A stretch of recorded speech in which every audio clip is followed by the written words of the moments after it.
Charge for diagnosis, not just the successful repair. Diagnosis is valuable work.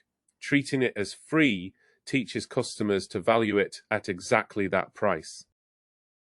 Diagnosis is skilled work. It uses time, tools, experience, and judgment, even when the customer decides not to continue. Treating it as free teaches customers that your most valuable thinking has no value. Why this matters. Small detail, big knock-on effect. A diagnostic charge creates a fair starting point for uncertain work. It also lets you slow down, note symptoms, test properly, and produce a useful recommendation rather than guessing a price at the counter or on the phone. Follow the money. This is where effort starts paying. Free diagnosis transfers the cost of uncertainty from the customer to the repairer. It can attract devices with little economic value, encourage speculative inquiries, and pressure technicians to rush towards a sale. A paid diagnostic service changes the conversation. The customer buys reliable information and the business can investigate carefully even when the final recommendation is not to repair. Shop, call out, or MSP. Repair shop. A shop can use a fixed assessment fee for common device types, with the fee handled consistently if the repair proceeds. Call-out technician. A call-out technician can charge for the visit and initial assessment, then quote separately when parts, extra time, or workshop work are required. MSP. An MSP can separate discovery, audit, and project planning from routine support. Complex proposals shouldn't consume unlimited unpaid engineering time. From my own experience. From my repair bench, the mystery white dust. In the mid to late 2000s, I started opening computers from bedrooms and finding a strange, fine white dust inside. It was tempting to jump straight to a dramatic answer.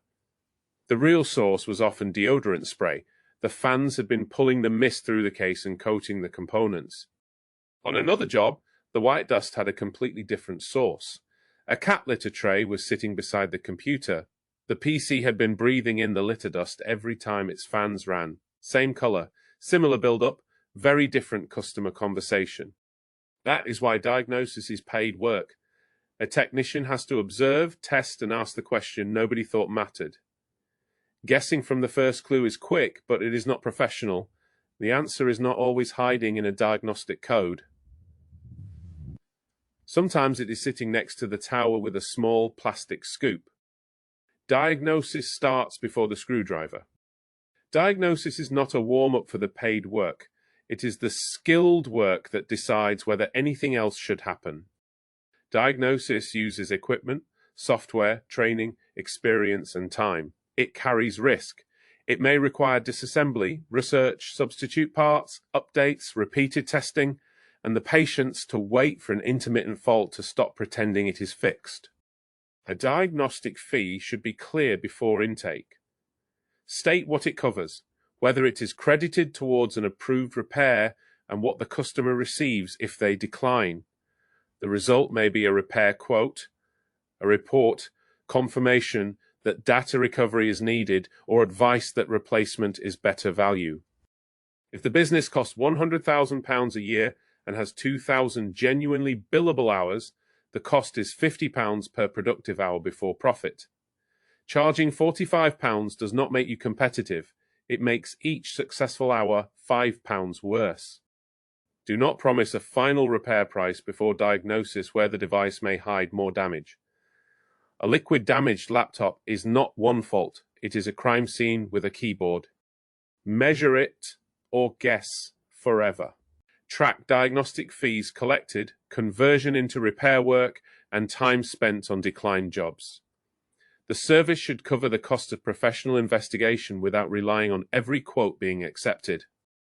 Reality check. Don't describe the fee as a penalty for refusing a repair. Present it as a professional service that gives the customer reliable information and a choice. No hiding. Answer these. What exactly does diagnosis include? When is the fee credited against repair?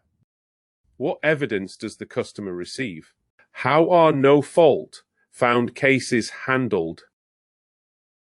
Next week we talk about set prices that leave room for quality and profit. About the author. This article was written by Mr. Philip Griffiths of Tech for Techs Group Ltd, drawing on his own words, knowledge and first-hand experience of owning and operating a nationally award-winning computer repair business. It has been professionally edited and approved for publication.